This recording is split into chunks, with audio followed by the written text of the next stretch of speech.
This is IMT News. देखती आंखों सुनते कानों आपको रशंदा जाहिद का सलाम। आप देख रहे हैं IMT news from London. Mukhtar Paniwala एक मेहनती, हमदर्द और खिदमत खल्क के जज्बे से सरशार शख्सियत हैं। अपनी जिंदगी के तजर्बात और जद्दोजहद के जरिए उन्होंने ये साबित किया कि अगर नीयत नेक हो तो हर मुश्किल आसान हो जाती है।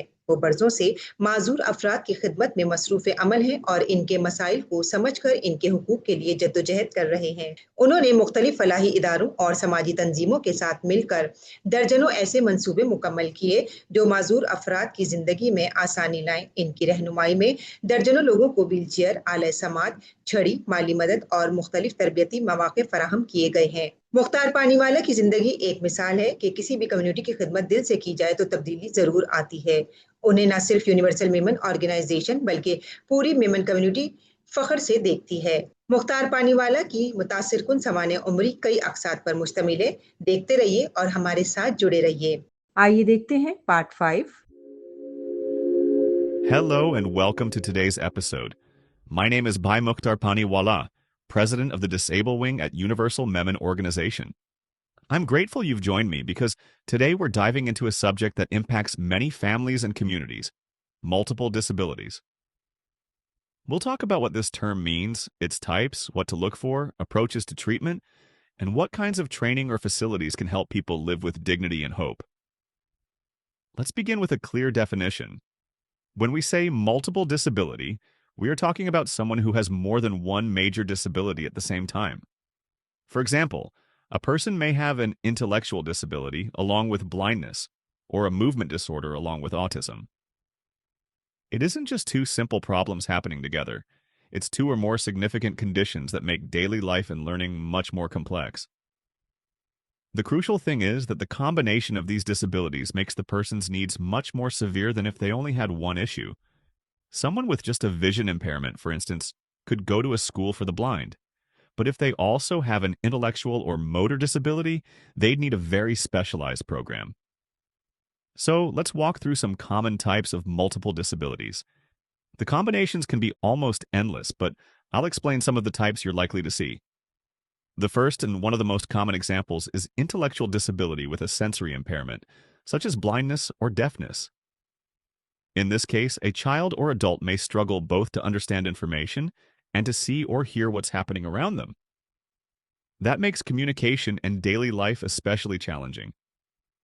Another example is an intellectual disability paired with an orthopedic impairment. Orthopedic impairments can mean challenges in moving the body or coordinating movements. This could be due to conditions like cerebral palsy or muscular dystrophy. When two such conditions happen together, learning even basic self-care skills like dressing or feeding oneself often requires an individualized approach. You can also see combinations like autism with a motor disability or a developmental delay alongside a speech impairment. Occasionally, there will be three or more areas affected. It's important to know that not all combinations count as multiple disabilities under certain rules. For example, deaf-blindness, the combination of being deaf and blind, is recognized as its own special category. What about causes?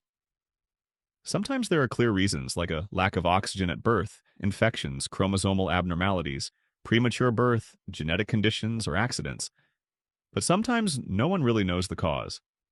And sometimes one disability is present from birth and another develops after an illness or injury. In day-to-day life, how do these multiple disabilities show up?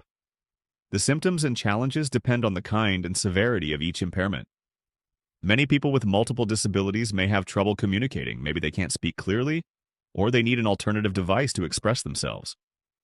There can be difficulty moving around, problems with balance and coordination, needing to be helped with basic activities like eating, dressing, or using the toilet. Some may also have seizures, frequent medical complications, or emotional difficulties such as withdrawal, aggression, or anxiety. Think about this. A child who can't see, can't hear well, and can't move easily will need a very carefully designed setting and a lot of patience and skill from caregivers and teachers. Let's talk treatment and support. There isn't a simple cure, and most people with multiple disabilities need a mix of approaches.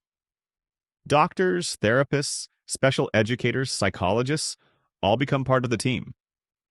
A good rehabilitation plan might combine physical therapy to help with movement. speech therapy to help communicate, occupational therapy, which teaches daily living skills, and behavioral support to deal with frustration or anxiety. Success is measured not by comparing the person to regular people their age, but by tracking the small steps they make over time. Maybe learning to eat with a spoon, use simple words, or move around with assistance. Families and support networks make all the difference. The more understanding and encouragement a child or adult receives, the more they can achieve. One thing that stands out is that every individual's needs and abilities are different, so treatment and education must be tailored to them. There isn't a one-size-fits-all, and sometimes regular schools or standard disability services are not enough. This is where specialized training and facilities come in. In India and elsewhere, you can find special schools and centers dedicated to helping people with multiple disabilities. Many offer early intervention for young children, which is so important for better long-term outcomes. Some work with adults too, teaching vocational skills or simple tasks based on what the person can handle. Technology is playing a bigger role now. There are devices to help with communication, screen readers for vision loss, adaptive equipment for those with movement problems, and lots more. Equally important are life skills training programs, teaching things like grooming, household chores, or how to ride in public transport safely.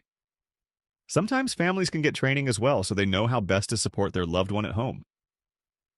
When it comes to facilities, look for those that don't just provide care, but also educate and empower. A good center for multiple disabilities will have wheelchair access, modified bathrooms, trained staff, therapy rooms, and fun, positive environments. They should also work closely with families, because real progress happens when care continues at home.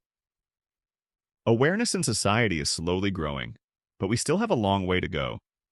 People with multiple disabilities can live full lives, working, learning, sharing joy and laughter when they get the right help at the right time. But they need opportunities and respect, not just sympathy. So, as we wrap up, think about this. Every person with multiple disabilities is someone's son or daughter, brother or sister, and they deserve chances and choices.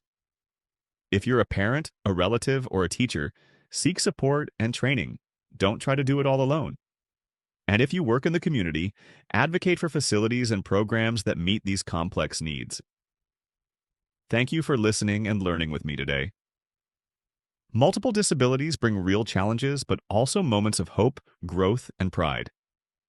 With compassionate care, supportive families, trained professionals, and the right facilities, people with multiple disabilities can discover their strengths and live with dignity and happiness. Rakshinda Zahid, IMT News, London.